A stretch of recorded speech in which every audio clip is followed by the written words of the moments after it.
Evening, everyone. Welcome to MMORPG.com's Wayback Wednesday. I'm your host, Rob Lashley, and I have with me tonight Holly Longdale. Holly, would you like to introduce yourself? Hi there. I'm the producer of EverQuest 2. And I also have Akil Hooper. Hi, my name's Akil Hooper. I'm lead game designer on EverQuest 2. Well, thanks for taking the time out today and come show us EverQuest 2. We are in, I don't know, Holly, where are we? We're in Eidolon Jungle in the Chains of Eternity expansion. All right. So, as we know, this just came out. It was announced at SOE Live, and then would it finally go live in January? December? No, in November. November. So yeah. It was announced in September and went live in November? Sorry, what was that? It was announced in September and went live in November? Yes, sir. That was a pretty quick turnaround. Yeah, I think it's unusual for us here at SOE and EverQuest 2 to have such a short turnaround from an announcement to live. But we did build in a relatively long beta, and we wanted people to be excited about it. We didn't want it to be old news by the time people got to come in and help us test it and play with all the new stuff. Well, that's a nice change from the announce, and then you get to see it a year and a half later. Right.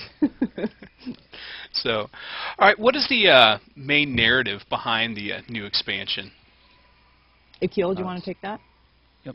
So you're essentially going to what we call Etherneer, which is kind of like the afterlife for EverQuest 2 for Norath, because people who are on Norath are dying. They're dropping dead all of a sudden. So you're going into Etherneer to figure out what's causing people's spirits to essentially be ripped out of their bodies. I definitely would not want my spirit ripped out of my body. Yeah, it's a nasty thing to have happen. So, and what you're going to see here is, so once you find yourself, this is the starting zone. It's called Eidolon Jungle, as I said. And when you come to this environment, it feels dreamlike. It's very surreal. This is a realm. It's the afterlife, ultimately, for Norathians. It's the realm that is governed by the god called Drenal. He's an Anubis-looking character who manages this realm. And when you come here, it's very surreal and dreamlike, really saturated. It's how Norath would look over all the ages, basically perfect. So as you follow me here, you'll see as we come across, sorry for speeding away on you. No, it's okay. As we go over this ridge here, you'll notice these amazing transitions in this expansion. So within each of, there's 2 overland zones.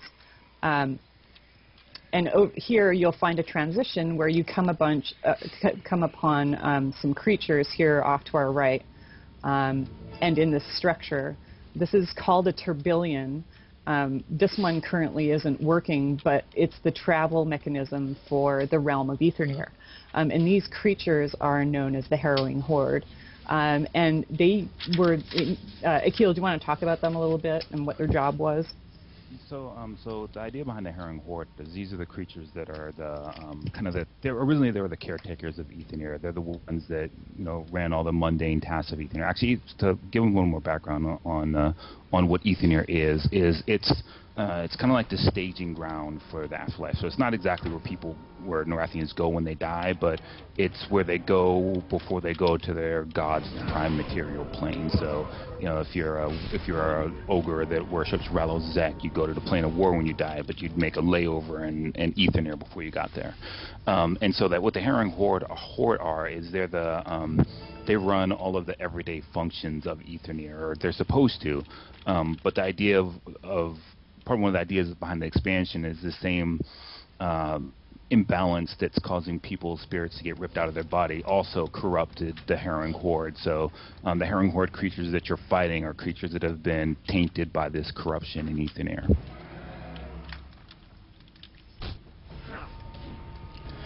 That's the Harrowing Horde. He's punching one right. Yes. Yeah. I got a dagger or something. Yeah. It looks nice. So these areas, the one we're in right now, these areas are ultimately saturated. They're all the essence of life has been drawn out of this area by the harrowing horde, and you can see fissures in the ground, in addition to particle effects in some areas, like over here. And ultimately, these creatures are absorbing all the energy from Aetherneer, and the areas in this expansion are the only representative areas left of Norath that are unaffected by this harrowing horde. There's, at least that we know of right now from the NPCs when you start your quests, there's nowhere else to go. So we're going to fly over here. Just trying to give everybody a little bit of a bird's eye view of... Sure, actually, you can do that while I run over here. So, also in Aetherneer, players are going to come across some areas that may look pretty familiar to them. First off, however, there's the Wayward. These are spirits ultimately that have made their home in Aetherneer. And I'm at, Akil, I'm at the Ashen Tower right now, if you want to explain that a little bit. Well, let me talk about the Wayward a little more, actually. Sure.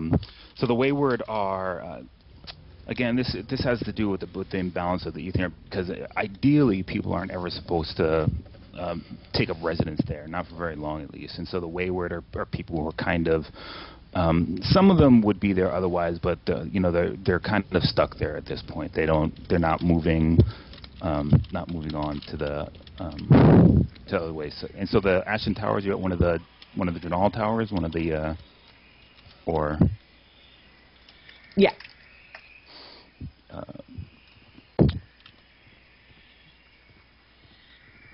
I'm not sure. Why don't you go ahead, Holly, there. Oh, okay. So there's areas around here. So right here, there's these Gehenna creatures from Aetherneer. They're also part of the Harrowing Horde.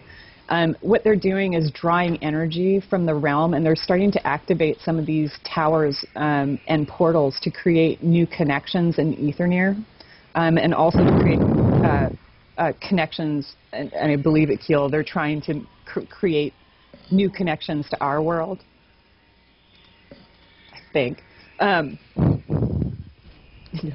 Anyway, so my point I was going to make. So here we transition to areas. As I said before, there's going to be areas in Aetherneer that are representative of areas that are familiar in Norath. So here we come upon the Aetherneer version of Ogok. And you'll see from a distance, it's different compared to what we find in Norath. So, Akil, do you want to talk a little bit about that? Yeah, so the idea behind Aetherneer, Holly touched on this earlier, is that it's supposed to be kind of timeless and idealized in people's brain, in people's minds. So it's you get things that are, you don't get Norath today or Norath 1,000 years ago. You get this kind of weird amalgam of what Norath is in the imaginations of all the people. So some places are going to look like they did in the past, and some things are going to look like they did in the present, and sometimes things are going to look like nothing that's ever been there before, because it's just like Holly said, this hyper real, surrealistic take on the reality of Norath that people know and recognize. It's a very interesting head he's praying to. Looks familiar, does it not? So let me... Sorry, I had to raise a ruckus. Go ahead and start beating some stuff up. Also, if you want to take a look at your alternate advancements, Akil, can you talk a little bit about the prestige abilities and some of the changes we've made there? I'm going to die. Oh, are you? Easy fix. So with our Sky Shrine expansion back in the spring, we added a few new levels, and we added prestige abilities with the new levels, and we expanded on that with the levels that we added with the expansion, with the Chains of Eternity expansion. And essentially what prestige abilities are is similar to your alternate advancements like you got before, except you get them automatically as you level up. So every every 20% to your level, you get a prestige point that you can spend on a new tree that's available for you. So I see, like here, I got paralytic venom, low blow, strong arm. Yeah, and to make them to add some spice to the game update, we have a few new spell types that we added in. So we have like some new stacking type abilities that are buffs that we've got a lot of versatility with it actually. They're buffs that stack in new ways. So we can have a buff where every time you punch something in the face, you get like a 1 stack of punch in the face, and then when you have 5 stacks of punch in the face, you can use kick in the knee, and that takes your 5 stacks of punch in the face. And so it just gave us a lot of versatility to give players to give new abilities and add some extra complexity and extra nuance to the game. Do you really have a skill called punch in the face with a follow-up called kick in the knee? No, but we should. If you did, I would go buy Kronos right now. Right now. Those are great names. And that's why they don't let me name spells. All right, so this is they're praying now to where I died because they've enshrined me. Of course. Yes. So we'll just pretend that they're in adoration of Rob, and that's my former helmet. And here we go. So there's the Zek Upholder. All right, now you mentioned that there was 2 overland areas that came out with the expansion, and I noticed we spent most of the time in the Eidolon jungle. I might have just butchered that. Yeah. Eidolon, sorry. English evades me. Eidolon jungle. Is there another? Is the other one out yet, or is that being held back for later? No, it's out. In the narrative? I will take you there in just a second. Okay. In the meantime, while I'm getting that all ready, Akil, if you could go over the new trade skill prestige. Pretty exciting. Yeah, so trade skill prestige is Trade skills. Yeah, so it's actually in the prestige tab, the alternate advancement tab with trade skill. Trade skill prestige. Hello. Yeah, so trade skill prestige actually behaves pretty similar to kind of in essence similar to the way that your standard prestige does. Every level, as you level past 90 in your trade skill level, you get trade skill prestige points, which you can then spend to spice up your trade skill characters. And there's some really neat things in here. We added the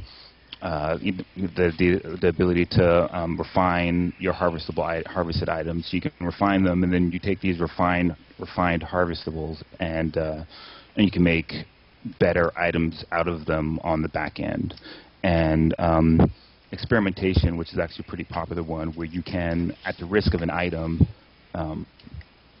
you can take a chance of destroying an item to improve the stats on the item, and you can actually make some really nice top-tier items in game after a few experimentations. So trade skills are pretty excited about that one as well. So with experimentation and successful procs, can you actually get equipment that is as good or better than the highest tier of the group content gear? So you need to get some stuff from like trade skill apprentices, and then you experiment on that, and you can get some stuff that's if you're lucky, you can get stuff that's right up there with some of the best drops in the game, yeah. Okay.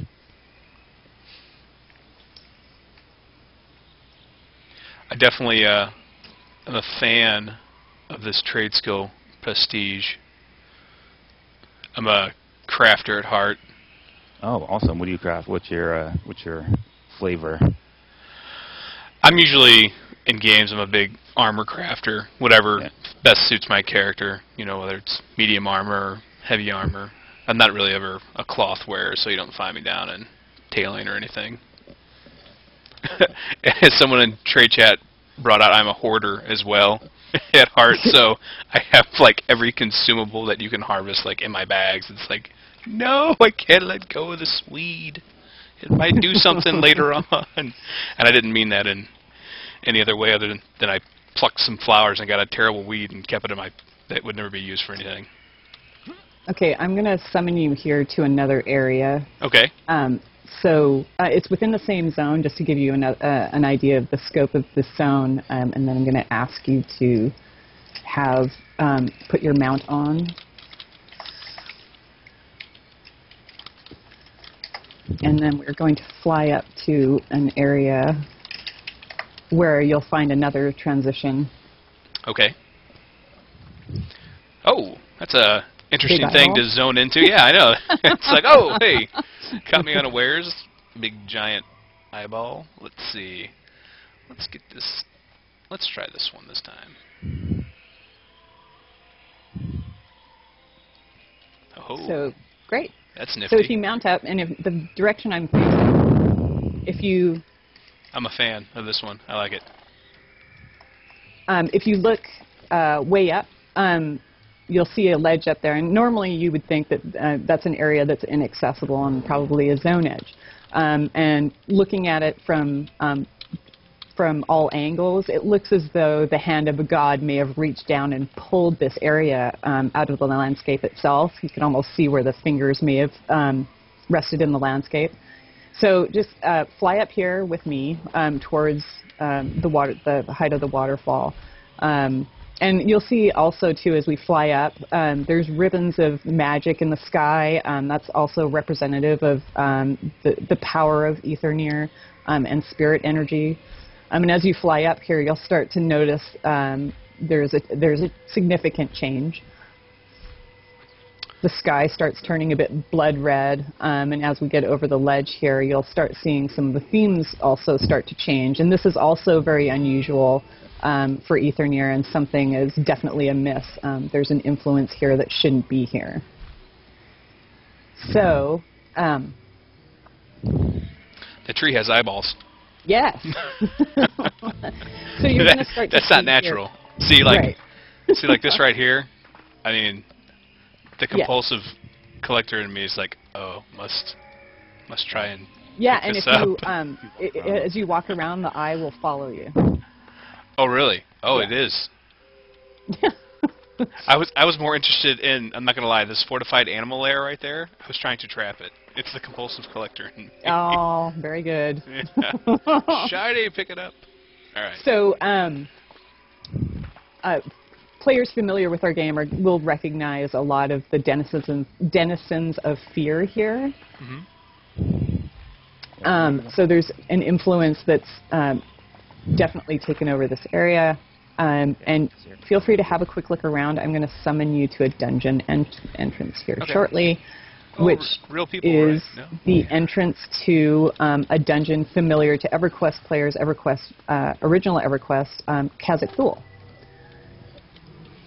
So, Akil, do you want to talk a little bit about that as I get organized here? About the Khazak? Can you show me here? Yeah. Okay, cool. Yeah, so, you guys. This is, I don't want to give away too much of what's going on in the storyline because I think it's kind of fun to figure out. But like Holly said, you can really see the fear influence here. Like we wanted to kind of pull in the kind of a lot of the visual aesthetics that you get from Shard of Fear. So you know, the trees are supposed to look like they're actually afraid of the ground. They're like lifting up to try and get away from the ground. And with fear, one of the biggest influence of fear is the god Khazak Thul. He's the god of fear, and Khazak Thul is his temple. It's the main dungeon that's associated with the god Khazak Thul. So yeah, that's where Holly's taking you now to Khazak Thul, and to see the Aetherneer version of it, and what's kind of the blending together of Aetherneer and Fear Plane and the Temple of Khazak Thul and all that stuff. So I'm going to set you to 0 aggro again. And so here, very detailed dungeon, a lot of themes taken from Egyptian and Mayan-like architecture. You see that tentacles. Big critter up there on that pedestal that's ready to have a discussion with you before you enter the dungeon. You have to take him on. And this is an advanced solo zone, so you can easily do this content if you're a good solo player or certainly with a mercenary or a friend, but it's intended to be challenging. Probably not so yeah, 4 levels lower. Feel free to run around if you want. And there's indoor areas up here as well. I don't run as fast as you. Oh yeah, no, I'm sorry. That's okay. Oh, and I can't mount. All right. No. But you'll see familiar themes, lots of eyes. Nature is sort of growing in and around the entire dungeon, and I'm going to... There is an event in this zone. Akil, do you want to talk a little bit about... Actually, it's a bummer I can't launch the script, but there's an event in this zone that you can do solo and in a group. It's an encounter built entirely within the environment. So, Akil, do you want to talk a little bit about how that's used from a design perspective? Well, we're always looking for kind of interesting things to do to change up, obviously, looking for new and different ways for players to interact with content. So the fight Holly's talking about is with a big old lizard man named Balon. And for the first part of his fight, at least, you need to pay attention to where he's hitting. He's going to telegraph his like smashes to you, and you have to get out of the way before he hits. Before you see this, you'll see the spot where he's about to hit, and you have to get out of the way before he hits there.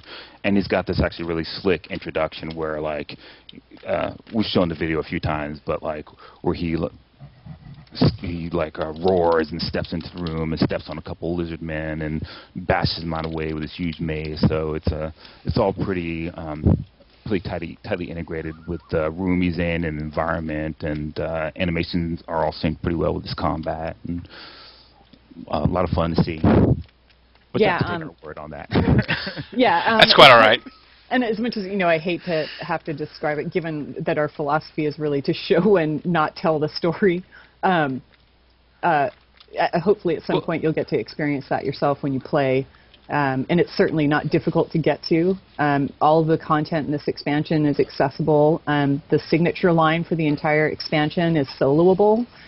So you experience the story from the very beginning to the very end without any requirements for rating or grouping necessarily. So it was important for us to be able to consume the story and it not be limited to the top 10% or 2%.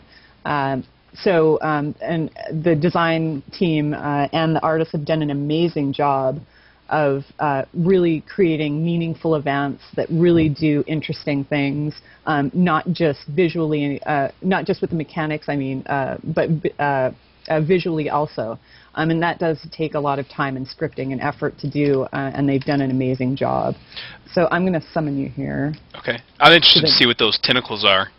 And it's neat to hear you guys have entire, quest lines that cover the narrative of the expansion that are soloable.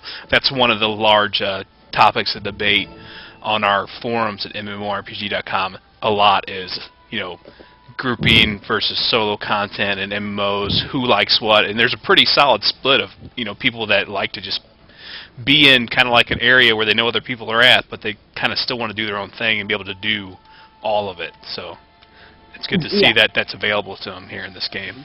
At least for us, one of the things that's really important for us was that we used to do this thing where we hid the storyline. We hid all of the interesting stories behind raid and group content. And it didn't really seem to serve us because sometimes people want to know the story, what's going on in expansion. We put a lot of time into dialogues and stories, and it's kind of frustrating to get to a point in the quest where you're like, well, now I need a group to do this when, there are other good reasons to group. You get some awesome loot in your group, and you get to hang out with your friends, and we didn't really feel that figuring out what's going on in the expansion was something we wanted to reserve to. We wanted people to be able to do that by themselves. Right. So here, what you're looking at straight in front of us and down here is the active tourbillon, and jumping down here, which I don't recommend you do right now, zones you back into Eidolon Jungle. So this is a travel system in Aetherneer. Okay. So jumping down in there allows you to travel back and forth. So if you follow me here, I'll fly, so I slow down a bit. Again, you'll see another transition here where we're going from a very lush, it's a different area from Eidolon Jungle in that it's more plains-like. It's called Obel Plains. You'll see another transition here where the harrowing horde has taken over and is drawing all the life and spiritual energy out of the region. And looking straight in front of us, off in the distance, you see a silhouette. That is called Drenal's Castle. It's actually is Drenal's Castle. It's called Harrow's End. And to the right here, we're going to come over here. A lot of players recognize this area as similar location to Sloping Plains. it's Sloping Plains. I'm in Carden Ward right now. It's Somborn. yeah, Somborn. Sorry. So the artist took and re-envisioned this area and did all new architecture. So it's sort of a waypoint where the wayward make their home. And you can see also, again, like we said, we want to show and not necessarily tell the story. They're using magic to try and stem the tide of the harrowing horde trying to break through. Yeah, I tried to fly through those. Wasn't very successful. Really? I was like, oh, that's a portal. Oh, wait, no, it's a shield. So we're going to fly over here. Can I fly towards this castle, or will I eventually fall? Yeah, that's where we're going. Okay. So you can make your way. I'll zip over there in a second here. I'm really digging this mount. Yeah, it's pretty, isn't it? It's a good one. I like green, so it's very good for me. And it goes well with my cloak. I'm coordinated. That's how we roll when we create characters. Oh, I think I hit a wall. I think I hit a wall or a ceiling here. Something's holding me back. Oh, here, I'll summon you. So, and we're also really proud of this area too, because of the detail. You'll notice the vegetation. It's very lush and detailed for us. We did spend a lot of time on this area. The artist did, particularly. And we're just really proud of how it came out. And there's a lot of, again, just like Eidolon Jungle, there's a lot of transitions and variance in height in the zone. So the area you're in now, as well as what are the clefts in the plains where the harrowing horde have taken over. And I'm about to summon you to the beach area here as well.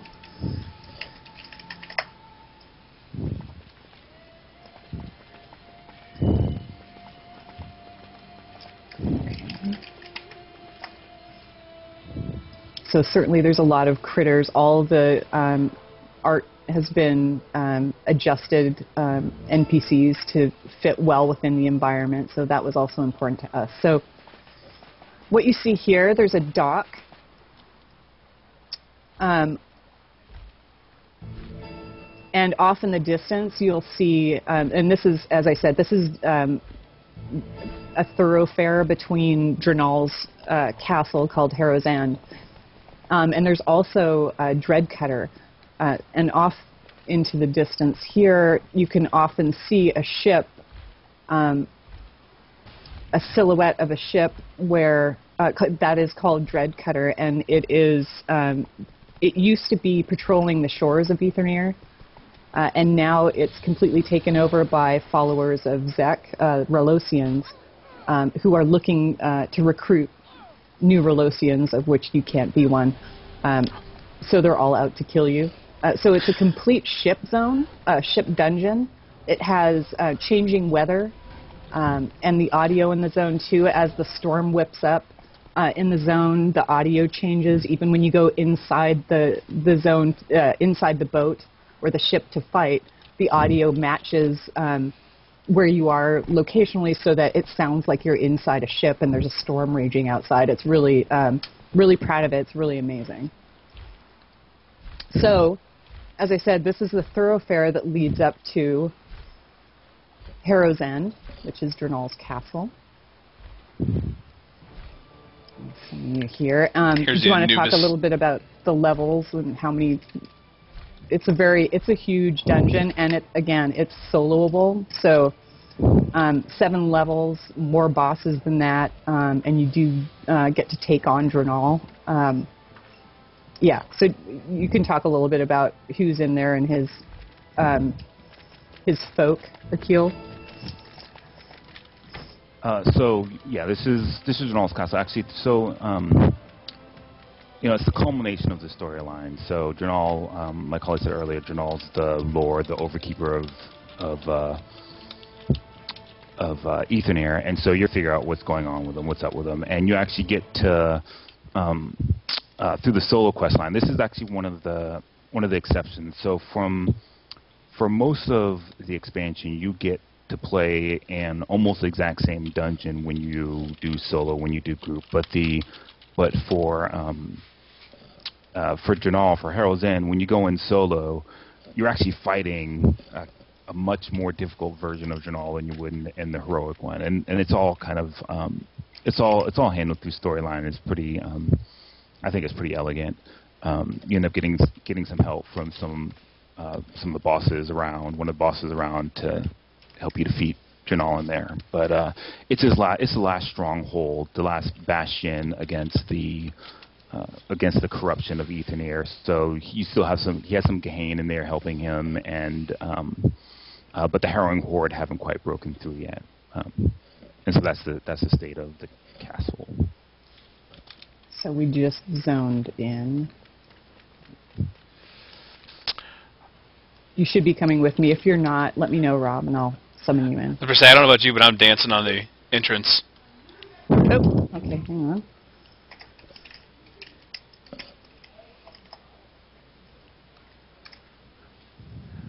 Unfortunately, you can't share resources with the camera, and it's not the in-game thing here's fault. It's XSplit, but I can't do. I could have showed people SO emote there. Unfortunately, I wasn't able to. Oh. While I was sitting there dancing, like dancing jig on the. Yeah, you guys did not see that. No. So this is just, feel free to run around here. You should be non-aggro. You'll notice... Famous last words. Yeah. Looking down here in the center, you can see just how the zone's got a lot of vertical space. And then up in the tower, at the highest point, is where the Drenal event... that's ultimately Drenal's tower, way up in the sky there. So feel free to run around here. I'm going to take off and go get the next area ready. So I found Oligar of the Dead, an overlord of Gehane, and he has a... Oh, is he going to talk to me? Hail.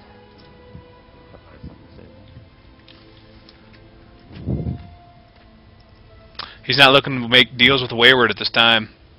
Oh. I think I'm dead. Oh, yeah. So another interesting thing the team did is, as you may or may not know, we, with Age of Discovery expansion last year, almost just over a year ago, the team implemented mercenaries. So now they've got the ability to, and it was the design team's idea, to be able to have temporary mercenaries offered to you in quests. So this particular quest will allow you to accept a quest mercenary to help you as you do the dungeon. Nice to meet you, Fristicky.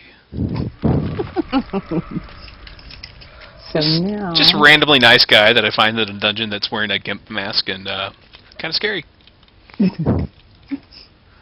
So I'm going to now... I'm not going to show you, at least at this point, the ship zone.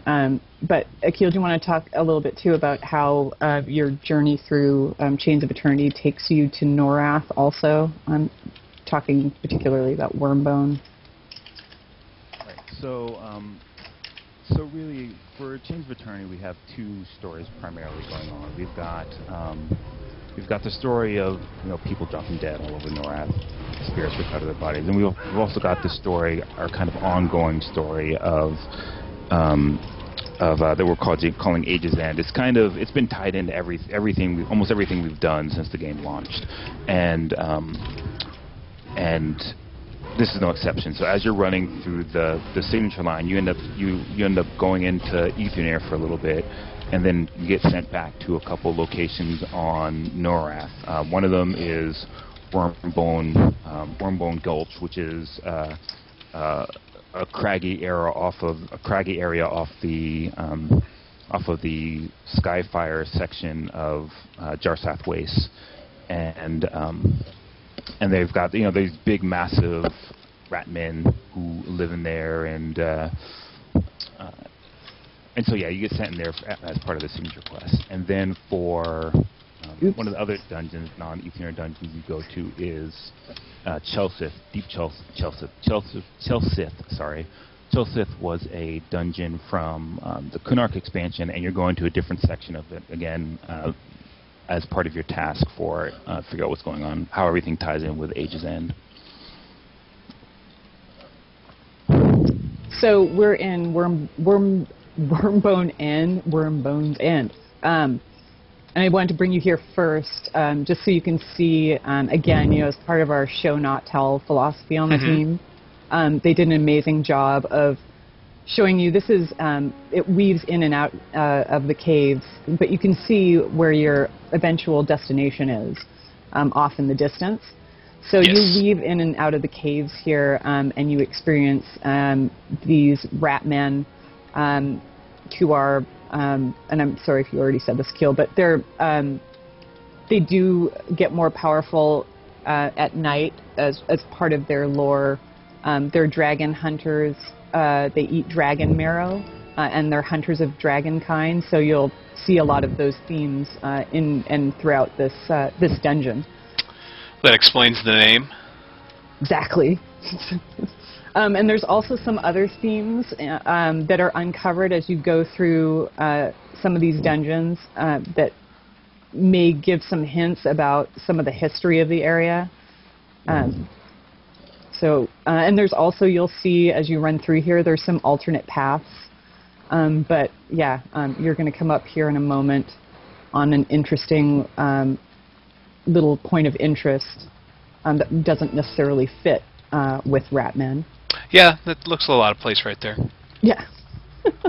So you'll see a couple of those around here. So I'm going to leave you to enjoy exploring this for a little bit, and I'll go back to the zone we were at before that I yanked you out from. Okay.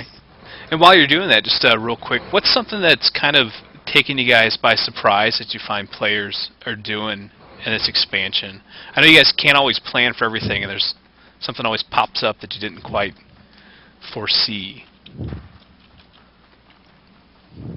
Akil, trying to pick one. Yeah, I know, this is a laundry list, man. I couldn't even pick 10.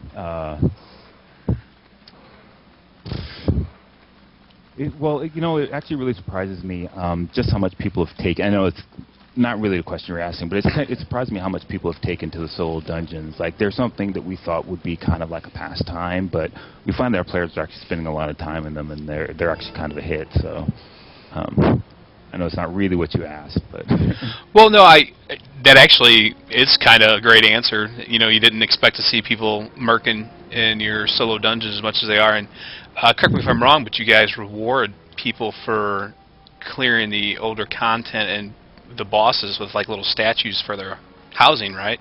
Yep. And that's become, from what I've seen, a real big pastime by a lot of people is decking out their houses with those little mini statues. Oh yeah, well, I mean, house collecting is a huge pastime, and again, you know that. I mean, people just love to collect stuff to show off their houses and make their houses look awesome. I found another interesting. There's like a tree all of a sudden. There's like some lush life. That's a real cool vista right there. Are there any statues there? Yeah, they're like entwined and they're holding a crystal. Yeah, so I know, Akil, do you want to talk about those a little bit? It's yeah. We don't want to give too much away about the lore. Okay. But, yeah. Apparently I triggered something because now I'm getting somebody's attacking me. That's always a good thing. Yeah. Multiple things are attacking me. Oh, and now I'm dead. So I'll give you a brief on that stuff. The idea there is that we want to show that the Ashlock they're scavengers.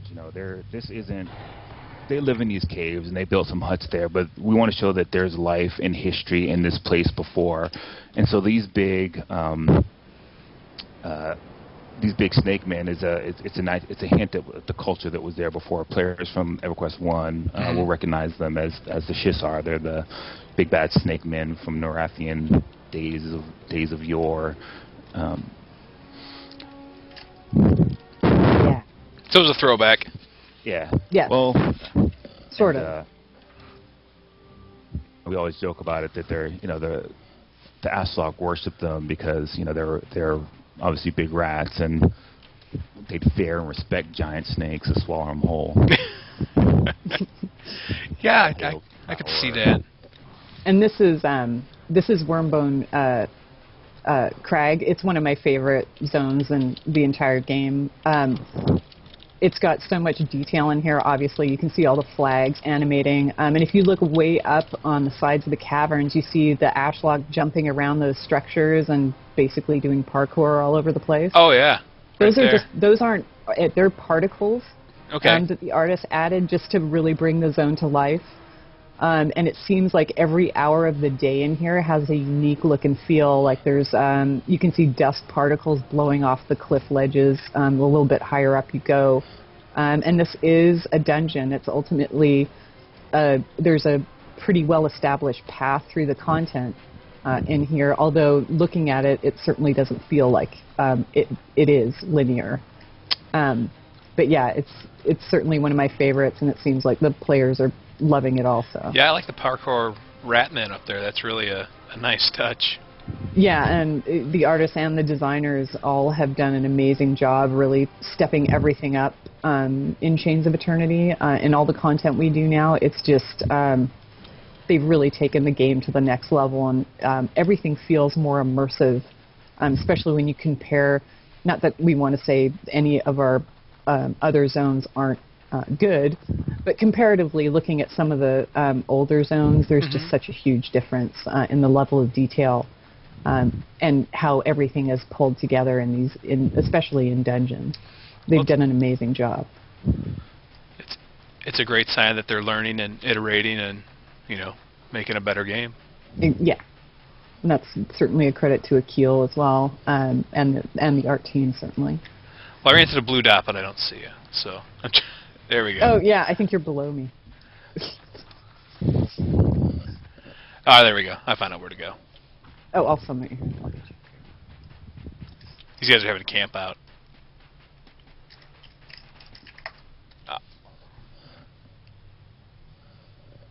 Yeah.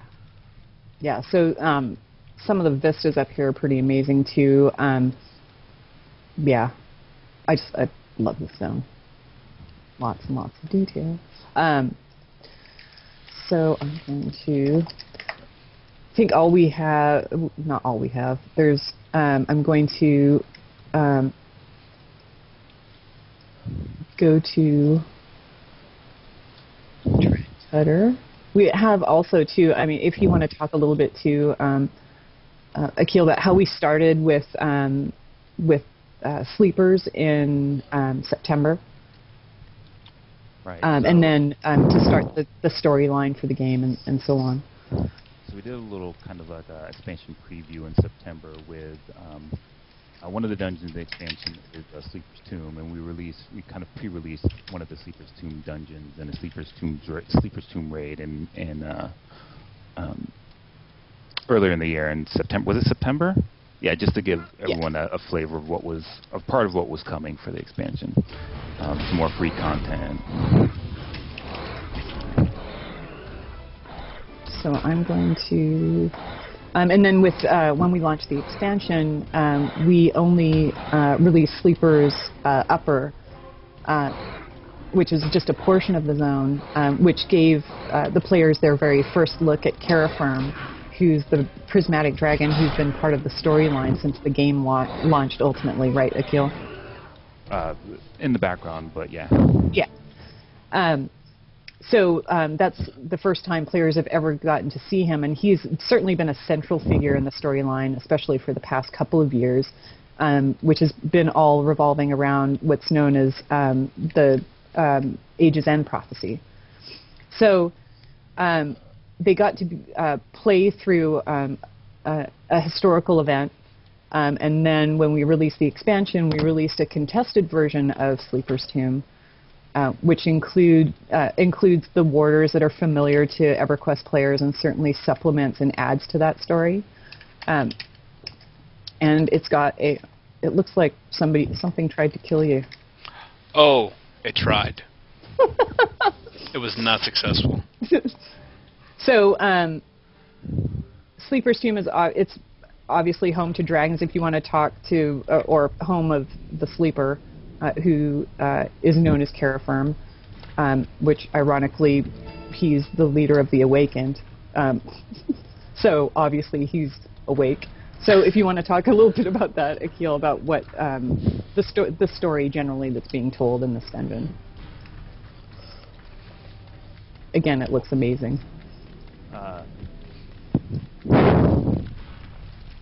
Or is that did I pretty much tell the whole story? Pretty much covered, yeah. I don't really have anything left to say. Got ahead of myself. But I think one of the awesome things I think the design team did do was take a note from the original EverQuest and release this zone with its warders and raid content as a contested zone for everyone to play in.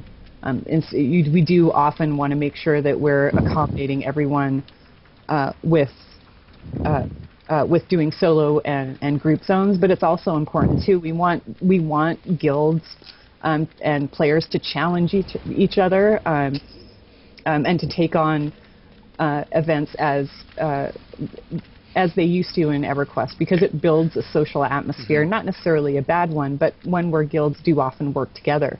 And that's perhaps another one of the things we found recently within our game, which Akil, you might want to talk about it a bit more, is guilds are forming their own alliances amongst each other to be able to do these events, because we've not only got contested sleepers, but we've also added free content.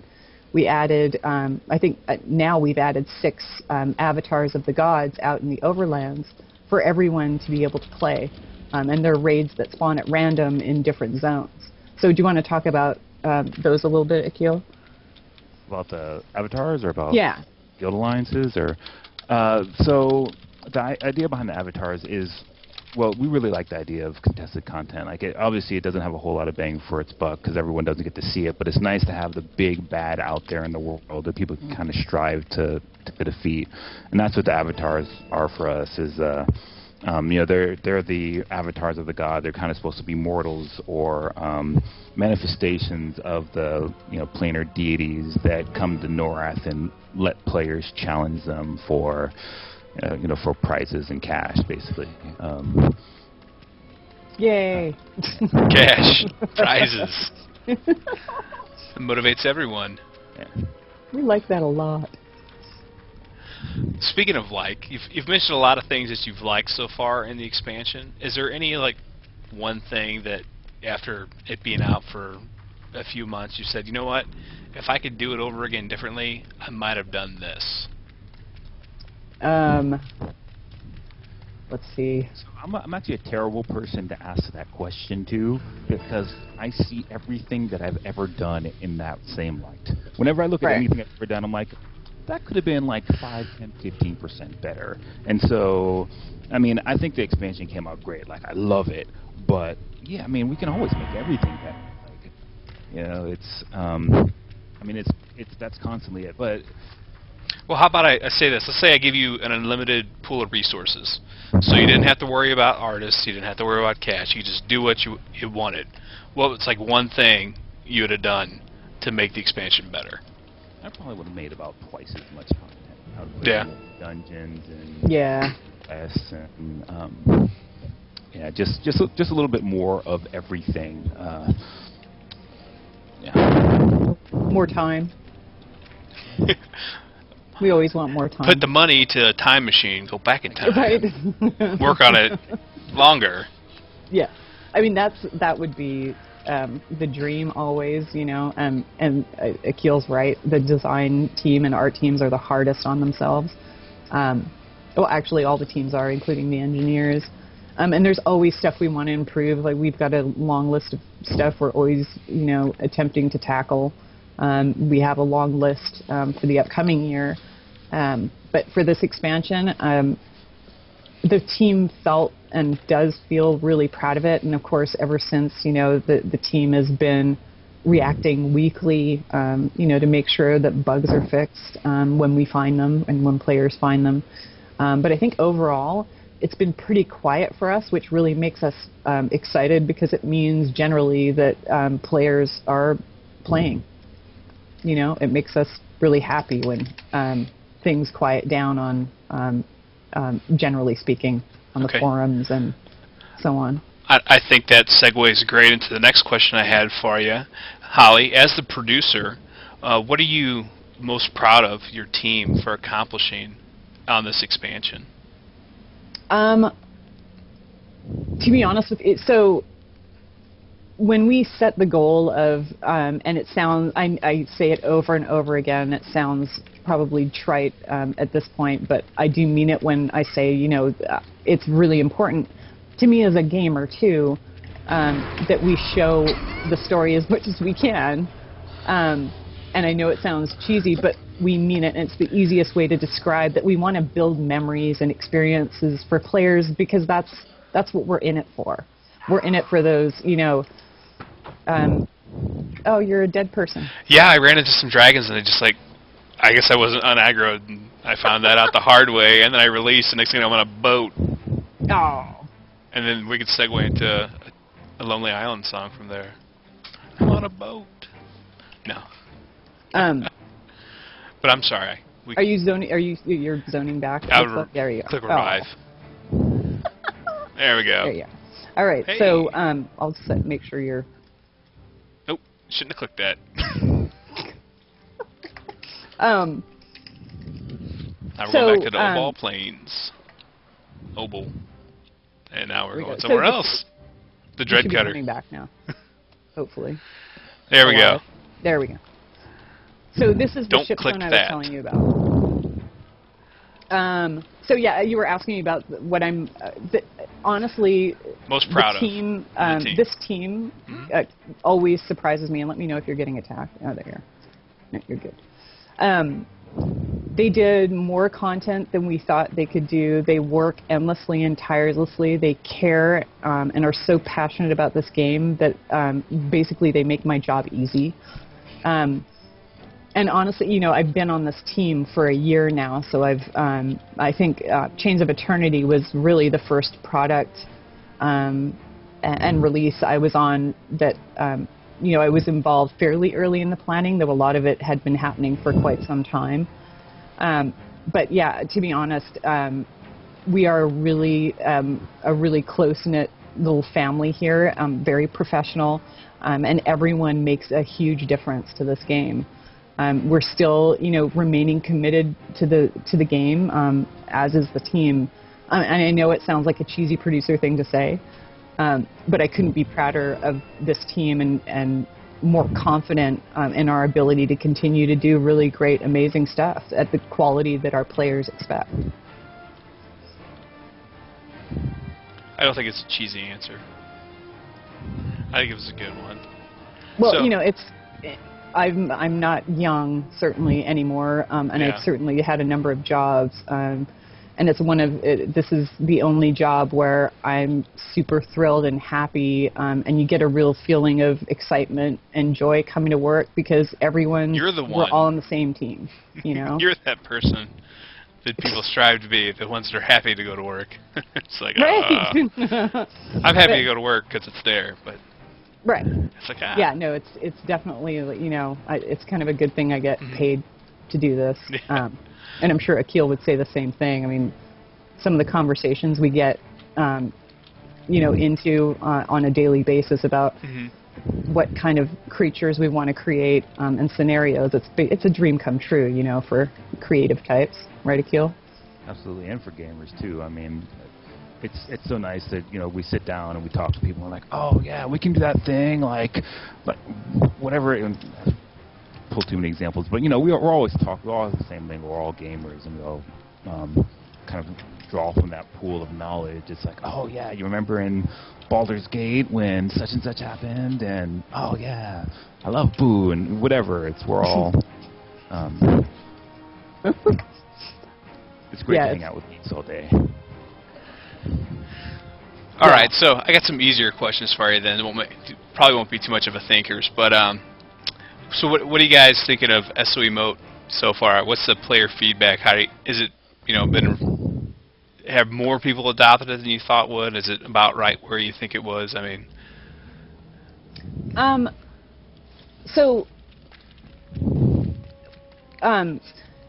yes. So let me start with.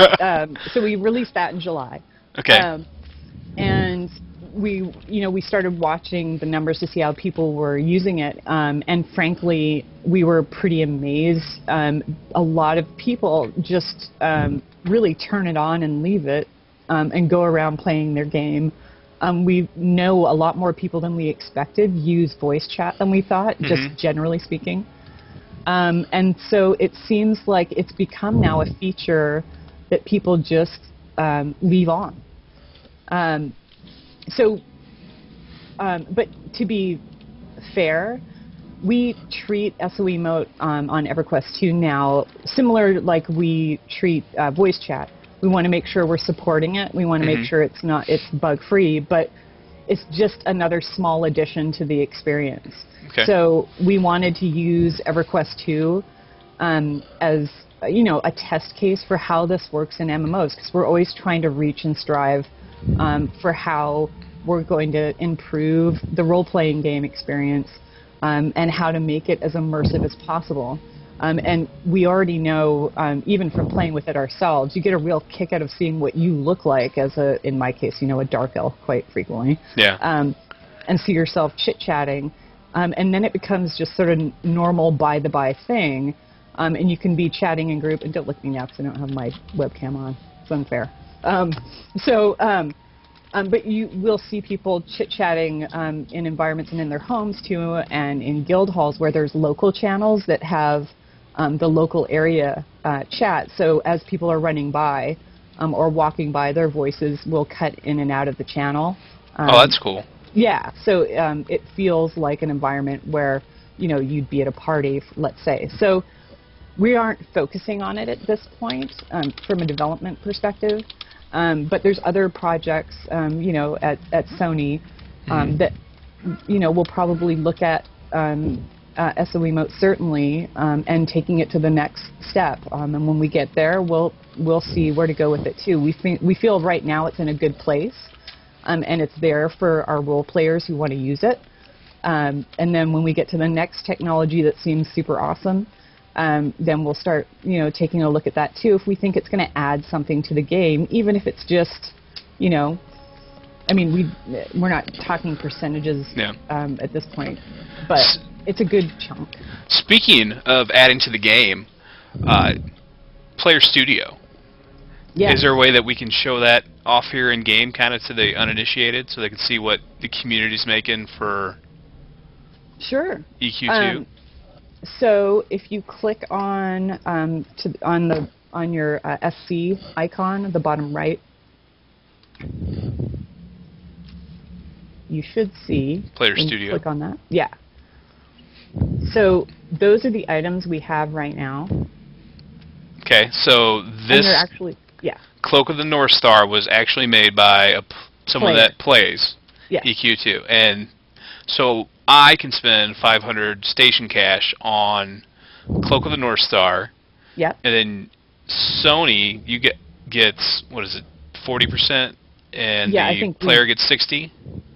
Something like that, yeah. Yeah. So that's a very interesting feature where people can actually sell their wares, literally sell their own wares in game. Yeah.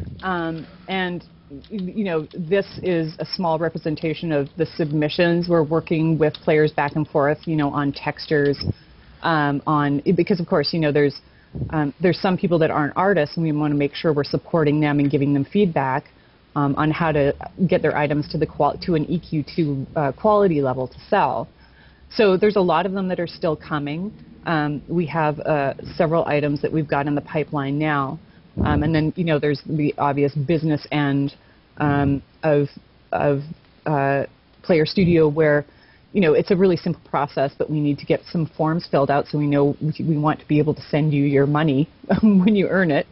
But that's a really quick process with a pretty easy turnaround. So we're probably looking at adding several more items now in the next week or two. And then we're ending it. So probably in about a week or so, we're adding weapons and shield templates. Okay. So players will be able to download those templates and be able to make whatever they want from weapons and shields. And then we're going to be moving on later this year to be able to, do hair pieces is another one. And then we're also looking at the potential to sell house decorations and deeds. So there's a lot coming. And we're just, we're just kind of figuring out the pipeline and the steps now. But you can see just from, the chest, the heroic chest, and the Victorian chair. I mean, they're good items. There's some really talented folks out there making really unique things, and they're selling really well. The players are supporting it.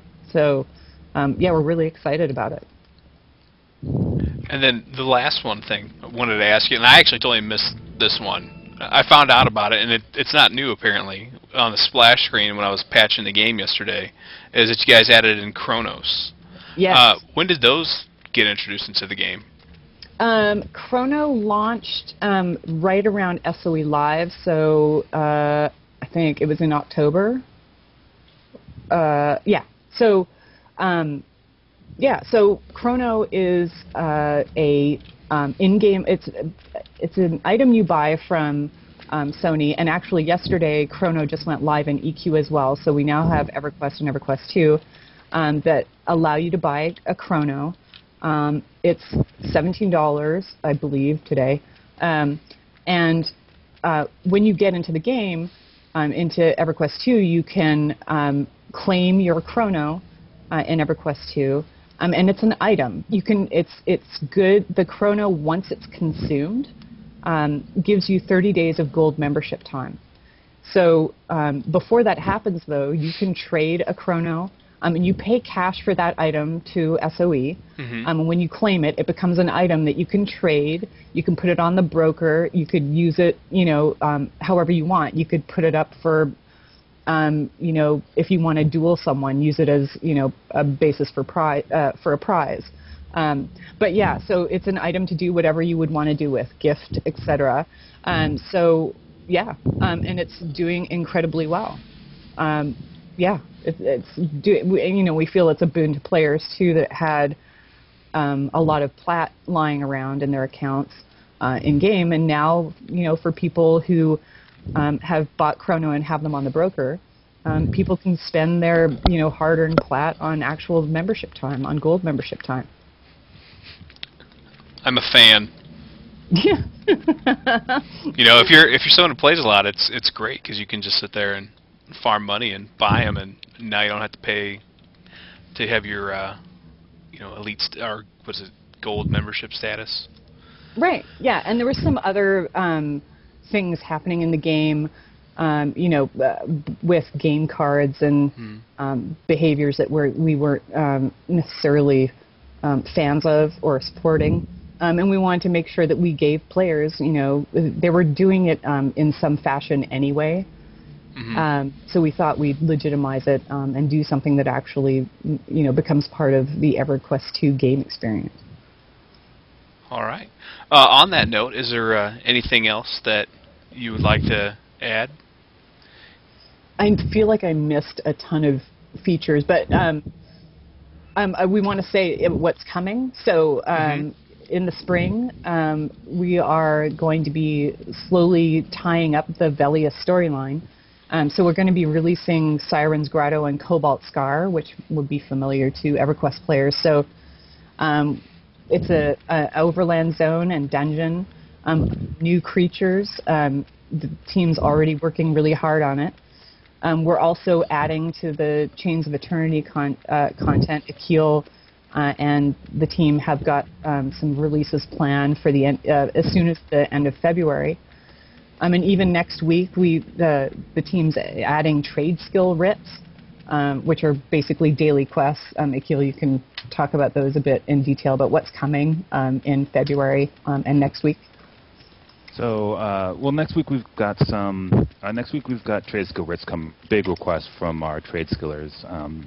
You know, usually we do the daily quest for grinding out your trade skill experience, and we didn't get it in time for the expansion. So, getting it in was something that's really important to us. So we're happy to get those out next week.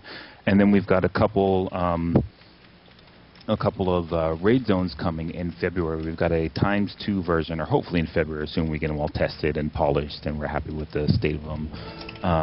We've got an X2 version of the Wormbone zone. So you go in with 2 groups, and you get to have a raid. Our X2 raids have just been fairly popular, so we're happy to get that in.